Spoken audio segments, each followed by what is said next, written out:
everybody, so I'm gonna pick up where we left off from yesterday morning after my Bible study. I did a video which was like almost 11 minutes long, and I'm gonna pick up where I left off from that. I just got to work. I'm home alone for a little bit, so I can have some time to do this. And this is a refresher that my lovely boyfriend Colin bought me. The Supreme refreshers are really good. That one's blueberry. But my ultimate favorite is strawberry. My second favorite is the blueberry one. My third favorite is mixed berry. And then my least favorite is mango. But I do recommend these drinks at Dunkin' Donuts because they still have them. Yay! So without further ado, let's get into the discussion. So we're on question number 5. Why is it so difficult to not repay evil with evil, but instead with blessing? And that's from verse 9. It's difficult to turn the other cheek and be kind to someone who isn't kind to you. It's like, that's one thing like I try to do when I'm working in the deli. It's like if I have a customer that's like being really nasty to me, I have a hard time turning the other cheek and try and just repay with a blessing, not with what they're like, instead of reflecting it back at them. Like I try to give more of a blessing. My new thing ever since I saw that movie Spirited, which I talked about it on here, is that whenever a customer is being a pain in the ass, after I'm done with them, I say good afternoon. Good afternoon. And they would take it as me being nice, but I do mean it as fuck you. And I usually say have a good day or you too or something like that. I rarely ever say anything different. So when I'm upset but I don't want to get into trouble, I say good afternoon. That's my way of repaying with blessing because I don't want to lose my job since I'm down to only having one again. So, but I did apply to Oxford, so hopefully I will work in these schools, and maybe in the same town as I'm living in, so it should be easier for me to get to. Hopefully I can get the job. Anyways, again off topic there. We only have like 10 minutes or slightly over 10 minutes. Number 6. In what ways, large or small, have you experienced criticisms or rejection for your faith or for good? I'm not gonna read what I wrote down because I just didn't know what to put. I just put something that I shouldn't. I don't feel comfortable sharing. But I'm not Christian, so this question was kind of difficult for me to answer. I mean, I know I would experience criticism within the Bible group if I would actually share what I truly do believe in. Like if I talk about like how I'm pagan, I know that they would criticize me.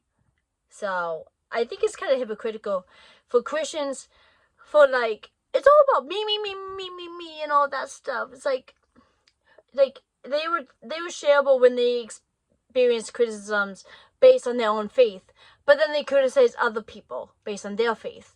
Like for instance, the church I go to for this Bible study, they're Protestant, and they criticize Catholics all the time, and that bothers me. It's like Catholics is just another denomination. I can't say the actual word for it because it's a big word, and I'm not good at certain words. But my boyfriend's Catholic, so I do take offense when people criticize Catholics just because they're Catholic. It's like they believe in the same God. It's just they do things differently. Their churches are different. There's nothing wrong with that, you know. But whatever.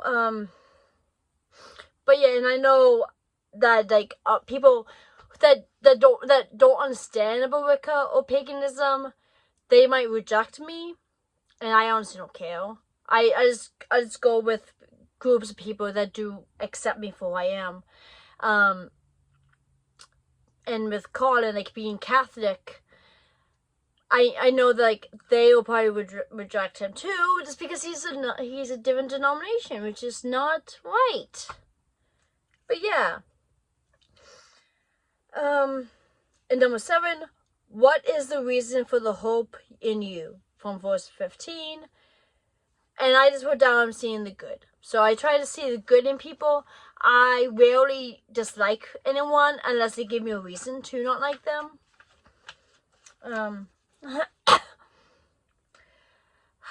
How does a Christian behave when surrounded by a world that doesn't understand what we're about and is potentially hostile? The answer comes in Peter's quotation from Psalm 34. Seek peace and follow after it. It may be hard to find this peace we're supposed to be looking for, but we should hunt it down as you would hunt for a favorite book that you can't find. You should follow after as you would follow a dog that wanders off in a busy town. Don't expect peace to come to you when you whistle. You have to do the work. You have to learn the new habit. You have to learn it because it will be all too easy to lapse into the way many people behave, which I do agree with that. Here is the irony.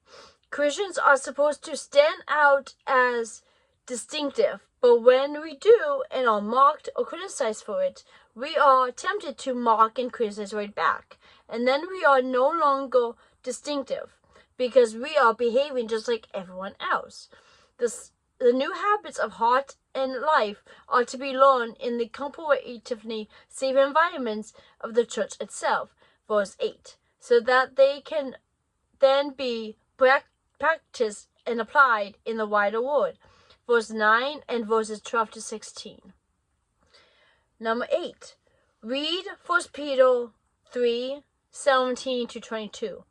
Ordinarily, we would say that it's better to suffer for doing evil than for doing good, because if you suffer for doing evil, you deserve it. Why does Peter reverse this assumption and say it is better to suffer for doing good? Interesting. I just wrote down, such suffering aligns with Christ's example, serves as a powerful something. The rest of that statement is on another piece of paper. But yeah, I mean, you're supposed to, like, Christ didn't have any sin, apparently. So when he suffered on the cross for doing good, because like he would teach about love and about peace and all that, he was suffering for doing good. And I think the whole point is to follow in his example of doing good. And I do agree with it, even though I'm not a Jesus follower. I do agree that like we should follow his example. You know, and like some Christians I don't think does that. I mean, I think non-Christians follow Jesus better than some Christians, you know what I'm saying? But yeah, anyways. In what ways do verses 17 to 22 emphasize the ultimate victory of God in Christ? Better if it is God's will. Christ also suffered once for sins, the righteous, whatever. But yeah, so it is very important to do good in this world. How is this relevant in light of the overall subject matter of 1 Peter 3? Generally, centers on the call to Christ, like conduct in a world of suffering and persecution. So you need to do some good in this world, regardless of being persecuted for who you are. And they're all in different countries where being a Christian is against the law, and they do get persecuted, and for that's sickening. And no one should be persecuted whether they're a Christian or an atheist or any other religion that's not Christian. So it's like no one should be persecuted for what you believe or you don't believe. That's what I'm saying. What questions do verses 19 to 21 raise in your mind? And I wrote down, because apparently there's a connection between Noah's flood and what we had known about in 3 Peter. In 1 Peter 3, how is Noah's Ark connected to Jesus Christ? And apparently Noah's flood has to do with baptism, like how important baptism is to Christians. And I kind of disagree with this idea, just because Noah's Ark was in the Old Testament.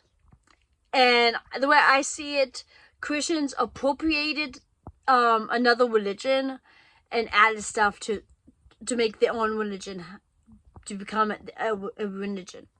So, because if you ask a Jewish person and you tell them about these so-called prophecies of the Messiah, they'll probably laugh in your face, because that's not how the Torah or the Old Testament was originally thought about.